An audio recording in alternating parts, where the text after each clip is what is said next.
We were having our anniversary dinner at one of our favorite restaurants on Lake Seneca in the Finger Lakes.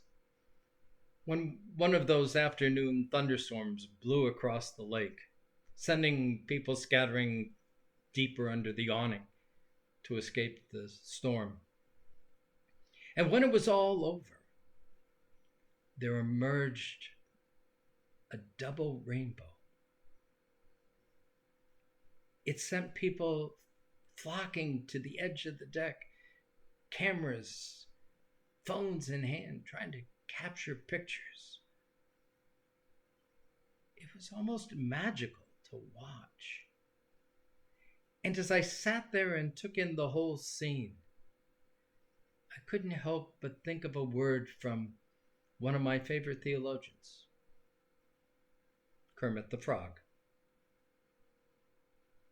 He sang about just such a moment where that rainbow had us all under its spell. And we knew that it was probably something magic. Had we been half asleep? Have we been hearing voices? I've heard them call my name. And it's a sweet sound that calls the young sailors. It might be the same voice. I've heard it too many times to ignore it. It's something that I'm supposed to be. Maybe someday we'll find it, that rainbow connection. The lovers, the dreamers, and me. The rainbow connection. I doubt if anybody else on the deck was making that connection or thinking at all about Noah and his family. But that is the rainbow connection. The rainbow is God's promise to Noah and his family, to all humanity, that he will never destroy the earth in anger again.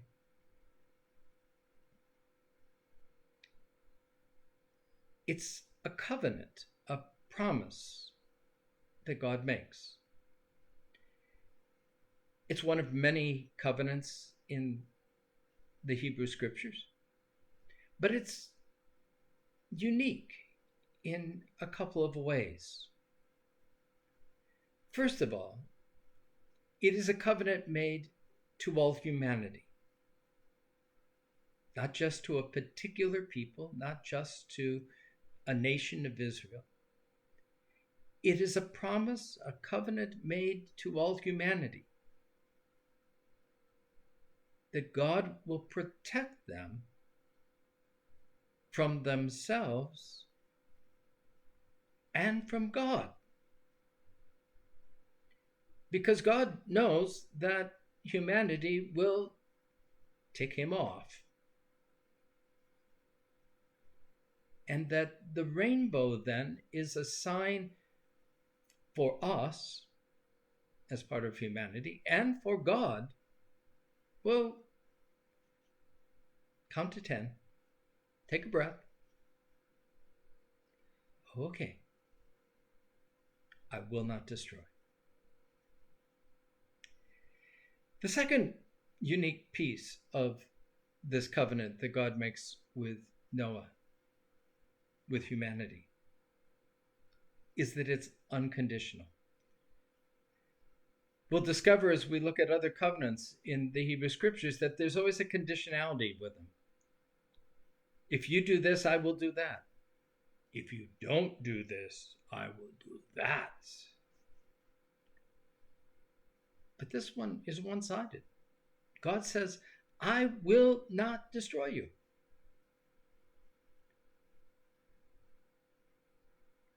It's crazy in light of the others. It's no wonder that the early church seized upon this covenant as an image to talk about baptism. Because in baptism we have another of those unconditional covenants. I will be your God, period. You are my child, period. There are no ifs, ands, or buts.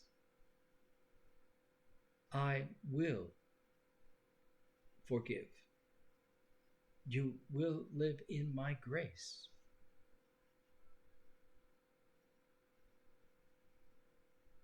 And the rainbow then becomes one of those baptismal signs of what God has promised to us. Perhaps another rainbow connection. And yet we're constantly faced with the temptation to not believe it, or to believe that we need to do something to make it happen. You know, we even turn the act of baptism into one of those things.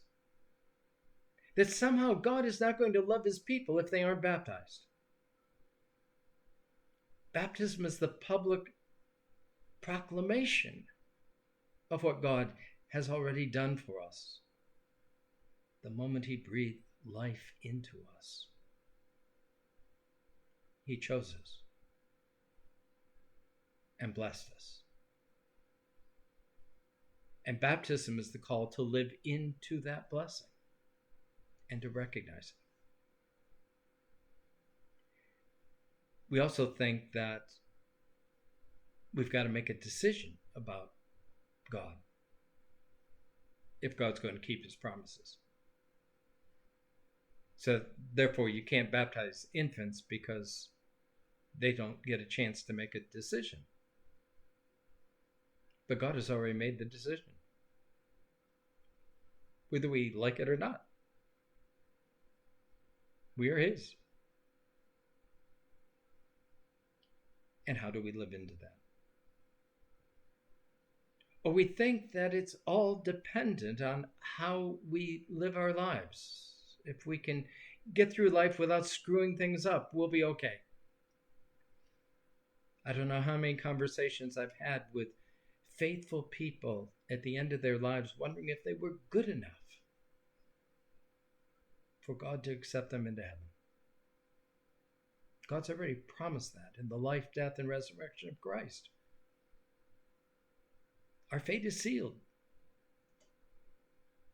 We walk as yet by faith, but someday we will get it. This rainbow connection. And that's important because we live in such an uncertain world, full of fear and anxiety. And this is one of those areas where we need not fear, for God has spoken. He has declared his promises for us and for all humanity, that he will not leave us desolate. He will not leave us to ourselves. He will not leave us to his anger and frustration. But his word is a word of grace and love. And he put a rainbow in the sky, that we and he might not forget it. And that is the rainbow connection for lovers and dreamers and we.